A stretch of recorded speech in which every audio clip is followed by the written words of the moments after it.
நண்பர்கள் அனைவருக்கும் வணக்கம். உங்கள் வீட்டில் முருங்கை மரம் இருந்ததுன்னா அந்த முருங்கை மரத்துக்கு இந்த மாதிரி மழைக்காலங்களில் கம்பளி பூச்சிகள் வர்றதுக்கான வாய்ப்புகள் இருக்குது. இந்த மாதிரி கம்பளி பூச்சிகள் வந்ததுன்னா கூட்டம் கூட்டமாக பெருகி இலைகள்லாம் அரிச்சு சாப்பிட்றது மட்டும் இல்லாமல் நம்ம அந்த பக்கம் போனோம்னா நம்ம மேலே அந்த கம்பளி பூச்சிகள் பட்டாலும் அது ஒரு அரிப்புத்தன்மை ஏற்படுத்தும். அதனால் இந்த மழைக்காலங்களில் உங்கள் வீட்டில் முருங்கை மரம் இருந்ததுன்னா கண்டிப்பாக இந்த மாதிரி கம்பளி பூச்சிகள் இருக்கா அப்படின்றத ஒரு செக் பண்ணிக்கோங்க. இந்த மாதிரி கம்பளி பூச்சிகள் வர்றதை நம்ம ஆரம்பத்திலே தவிர்க்கணும். அப்படி ஆரம்பத்திலே தவிர்க்காமல் விட்டோம்னா அது ரொம்ப அதிகமாக பெருகி அந்த செடியெல்லாம் சாப்பிட்டு முடிச்சுட்டு அதுக்கப்புறம் அதுக்கு உணவு கிடைக்காத பட்சத்தில் நம்ம மாடி தோட்டத்துக்கோ அல்லது வீடுகள் இருக்கிற பகுதிக்கோ அந்த பூச்சிகள்லாம் வந்து பரவ ஆரம்பிச்சிடும். இப்போ நம்ம தோட்டத்துலேயும் வந்து பார்த்தீங்கன்னா பின்னாடி முருங்கை மரம் இருக்குது. அந்த முருங்கை மரத்துலையும் செக் பண்ணிவிட்டு அந்த முருங்கை மரத்தில் இந்த மாதிரி பூச்சிகள் எதுவும் இல்லை. ஆனால் நம்ம அந்த முருங்கை மரத்தை வந்து ஒரு கிளையை வெட்டி நம்ம நண்பர் வேணும்னு கேட்டிருந்தாருன்றதுக்காக நம்ம மாடி தோட்டத்தில் சின்ன தொட்டியில் ஒரு முருங்கை செடி பதியம் போட்டிருந்தேன். அந்த செடியில் வந்து பார்த்திங்கன்னா மேலே இருக்கக்கூடிய இலையை பார்க்கும்போது ஒரு கொத்தில் மட்டும் பார்த்திங்கன்னா அந்த இலையெல்லாம் சாப்பிட்டு இருந்தது. அப்போவே புரிஞ்சுக்கிட்டேன் கண்டிப்பாக இந்த செடியில் கம்பளி பூச்சி இருக்குது அப்படிங்கிறத நம்ம ஆரம்பத்திலே கண்டுபிடிச்சதால நமக்கு இது அழிக்கிறது ரொம்ப சுலபந்தான். இப்போது இந்த தொட்டி நான் பதியம் போடுறதுக்காக வச்சதுனால ஒரு ஓரமாக வச்சுருந்தேன். அந்த இடத்துல வச்சு நம்ம இதுக்கு எந்த வித பூச்சி வெட்டியும் தெளிக்க முடியாதுன்றனால இந்த தொட்டியை தனியாக கொண்டு வந்துட்டேன். ஏன்னா இந்த மாதிரி கம்பளி பூச்சிகள் அதிகமாக இருக்கக்கூடிய செடியை உங்களால் தனியாக செப்பரேட் பண்ண முடியும்னா ஒரு தனிப்பட்ட இடத்துக்கு கொண்டு வந்துருங்க. ஏன்னா அது மேலே பூச்சி விரட்டிகள் தெளிக்கும் போது அந்த கம்பளி பூச்சிகள்லாம் பக்கத்தில் இருக்கக்கூடிய செடிகள் மேலே பரவுறதுக்கும் வாய்ப்புகள் இருக்குது. உங்களால் முடிஞ்சால் அதை தனியாக செப்பரேட் பண்ண முடியும்னா தனியாக ஒரு இடத்துக்கு கொண்டு வந்துட்டு அதுக்கப்புறம் நீங்கள் பண்ணலாம். அப்படி இல்லை நான் வந்து பெரிய மரமாக வச்சுருக்கேன் அதை நகர்த்த முடியாதுன்னா அதை பற்றி கவலைப்பட தேவையில்லை. நம்ம அந்த செடிகளுக்கு மேலே பூச்சி விரட்டி தெளிக்கும் போது பக்கத்தில் இருக்கக்கூடிய செடிகள் மேலேயும் தெளித்து விட்டுடலாம். இந்த கம்பளி பூச்சிக்கு என்ன பூச்சி விரட்டியை நான் பயன்படுத்த போகிறேன்றதை உங்களுக்கு காமிக்கிறேன், வாங்க பார்க்கலாம். வீட்டில் பயன்படுத்தக்கூடிய சோப்பு பவுடர், துணி துவைக்கிறோம் இல்லையா, அந்த துணி துவைக்கிற சோப்பு பவுடர் லிக்விடாக எடுக்க வேண்டாம். லிக்விடை விட பவுடர் தான் ரொம்ப நல்லாவே ஒர்க் ஆகுது. ஒருவேளை உங்கள்கிட்ட பவுடர் கிடையாது, லிக்விட் தான் இருக்குன்னா நீங்கள் லிக்விட் பயன்படுத்தலாம். இப்போ நம்ம இது எப்படி பயன்படுத்தணும் அப்படின்னு பார்த்தீங்கன்னா, இங்கே ஒரு எம்டி பக்கெட் எடுத்திருக்கேன். இன்னொரு பக்கெட்டில் வந்து பார்த்தீங்கன்னா அரை பக்கெட் தண்ணி வச்சுருக்கேன். இதில் வந்து பார்த்தீங்கன்னா சோப்பு பவுடர் வச்சுருக்கேன். இதுக்கு வந்து பார்த்தீங்கன்னா ஒரு ஸ்பூன் சோப்பு பவுடரே போதுமானது. ஸோ நம்ம வந்து சின்ன செடி அப்படின்றதால ஒரு ஸ்பூன் எடுத்துகிறோம். உங்களுக்கு மரம் பெருசாக இருந்ததுன்னா நீங்கள் இன்னும் கொஞ்சம் கூடுதலாக எடுத்துக்கங்க. ஒரு ஸ்பூன் பவுடர் எடுத்து நம்ம பார்த்தீங்கன்னா இந்த பக்கெட்டில் போட்டு இன்னொரு பக்கெட்டில் இருக்கக்கூடிய தண்ணியை எடுத்து இதில் ஊற்றுறேன்.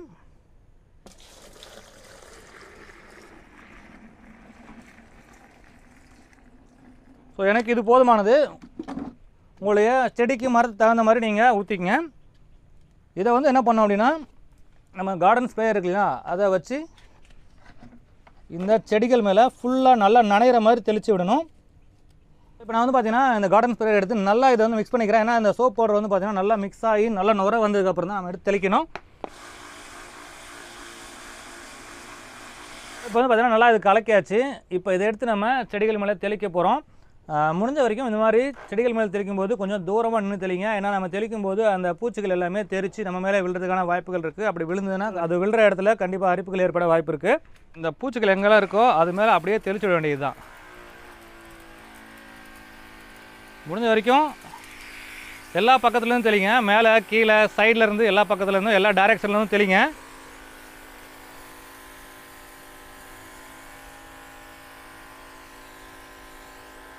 அவ்வளோதான். இப்போ வந்து பார்த்தீங்கன்னா தெளித்து முடிச்சாச்சு. இப்போ அந்த பூச்சிக்கெல்லாம் எப்படி துடிக்குது அப்படின்னு பாருங்கள். சோப்பு தண்ணியை வந்து தெளித்து இன்னும் ஒரு 5 நிமிஷம் கூட ஆகலை. எல்லா பூச்சியும் எப்படி செத்து கிடக்குது அப்படின்னு பாருங்கள். இந்த மாதிரி கம்பளி பூச்சிகளுக்கு சோப்பு தண்ணி சுத்தமாகவே ஒத்துக்காது. அதனால் தெளித்து கொஞ்ச நேரத்துலேயே வந்து பார்த்தீங்கன்னா இந்த மாதிரி இறந்துடும். மறுபடியும் இன்னொரு அரை மணி நேரம் கழித்து இன்னொரு தடவை இது மாதிரி தெளித்து விடுங்க. அப்படி தெளிக்கும் போது எல்லா பூச்சிகளும் பார்த்திங்கன்னா கீழே விழுந்துடும். மறக்காமல் இந்த பூச்சிகள் எல்லாமே கீழே விழுந்ததுக்கப்புறம் அதை வந்து கூட்டி பெருக்கி கொண்டு போய் வேறு எங்கேயாவது கொட்டிடுங்க. ஏன்னா மறுபடியும் 1-2 உயிர் பிழைக்க வாய்ப்பு இருக்குது. 1-2 உயிர் பிழைச்சா கூட திருப்பி தேவையில்லாமல் நிறைய முட்டையிட்டு நிறைய இனப்பெருக்கம் பண்ணிடும். கிட்டத்தட்ட ஒரு வாரத்துலேயே வந்து பார்த்திங்கன்னா பெரிய கூட்டத்தை உருவாக்கிறோம். எல்லா பூச்சிகளும் கீழே விழுந்ததுக்கப்புறம் மறுபடியும் அதை அள்ளி கொண்டு போய் வெளியே எங்கேயாவது கொட்டிடுங்க.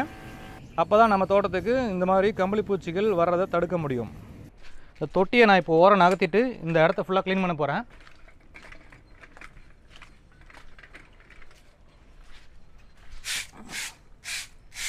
ஸோ நம்ம மாடின்றதால ஈஸியாக இந்த மாதிரி க்ளீன் பண்ணிக்கலாம். ஒருவேளை தரைத்தளத்தில் இருந்ததுன்னா நீங்கள் இந்த மாதிரி க்ளீன் பண்ண முடியாது. அப்போ என்ன பண்ணலான்னா இது கீழே விழுந்ததுக்கப்புறம் இந்த மண்லேயும் பார்த்தீங்கன்னா இந்த மாதிரி சோப்பு தண்ணியை வந்து அப்படியே ஸ்ப்ரே பண்ணி விடுங்க. அவ்வளோதாங்க. நம்ம முருங்கை மரத்தை வரக்கூடிய கம்பளி பூச்சிக்கு இந்த சோப்பு தண்ணியே போதுமானது. வேறு எந்த விதமான பூச்சி விரட்டியும் தேவையில்லை. கொஞ்சோண்டு சோப்பு பவுடர் மட்டும் பயன்படுத்தி நம்ம இந்த மாதிரி செடி மேலே ஃபுல்லாக நல்லா நனைகிற மாதிரி ஸ்ப்ரே பண்ணி விட்டால் போதும். ஒருவேளை இது வந்து பார்த்தீங்கன்னா மறுபடியும் 1-2 உயிர் பழிச்சு இருந்ததுன்னா நீங்கள் மறுபடியும் 2-3 நாள் கழித்து மறுபடியும் ஒரு தெளித்து விடுங்க. கண்டிப்பாக இந்த கம்பளி பூச்சியை ஈஸியாக தடுத்துட முடியும்.